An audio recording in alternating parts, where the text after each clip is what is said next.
François Verheugen, bonjour. Alors vous publiez chez Delachaux et Nestlé Un Tanguy chez les hyènes, qui est une série d'histoires sur des animaux extraordinaires, et histoires que vous racontez très bien.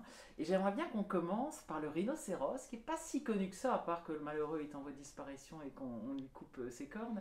Mais vous parlez de l'obsession du territoire chez le rhinocéros. Oui, c'est une histoire que j'avais à cœur de raconter parce que j'ai l'habitude d'expliquer à mes étudiants dans le cours d'éthologie qu'on ne peut analyser aucun comportement sans cette notion de territoire.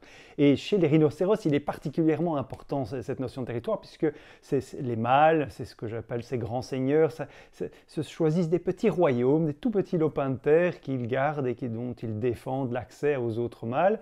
Les femelles, elles, par contre, traversent ces territoires librement et pour les mâles, il s'agit donc de marquer les frontières de ce territoire avec des colonnes de crottes qui vont informer le voisin de beaucoup de choses.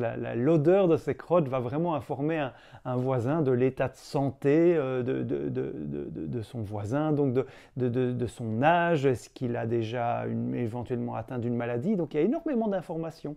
Et c'est ainsi qu'une femelle présente sur un territoire va attiser l'attention de tous les rhinocéros voisins.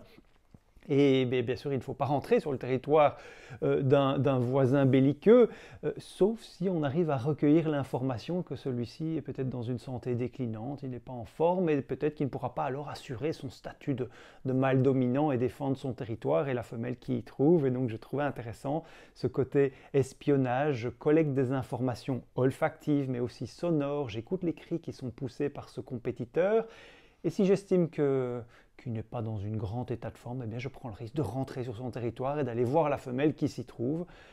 Et l'inverse est vrai, puisque le mâle ainsi qui accueille cette femelle sur son territoire va lui aussi évaluer le risque de se confronter à cet intrus et lui aussi recueillir une série d'informations, toujours olfactives et sonores, parce qu'ils ont une très mauvaise vue, et décider s'il doit laisser cet intrus rester sur le territoire ou s'il doit le bannir, et tout cela grâce à des informations qui s'échangent.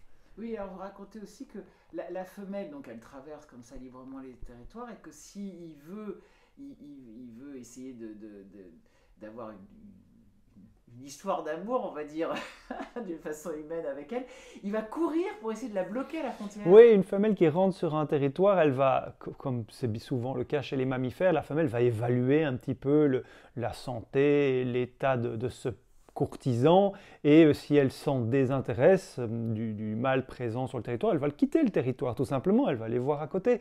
Et évidemment pour un mâle, c'est toujours une déception de ne pas avoir réussi à séduire, et donc dans un dernier élan, certains chercheurs en tout cas décrivent ce dernier élan de prise de risque d'aller jusque le territoire voisin, courir après cette femelle qui s'échappe de leur territoire et tenter de la retenir.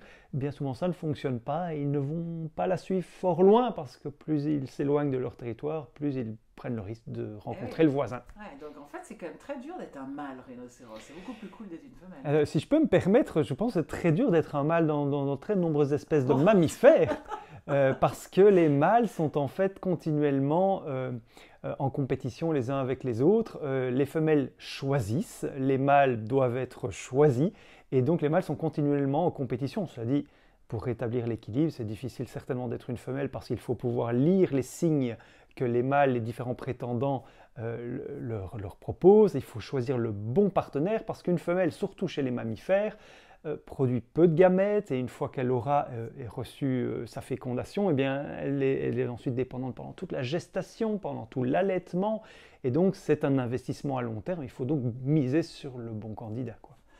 Merci.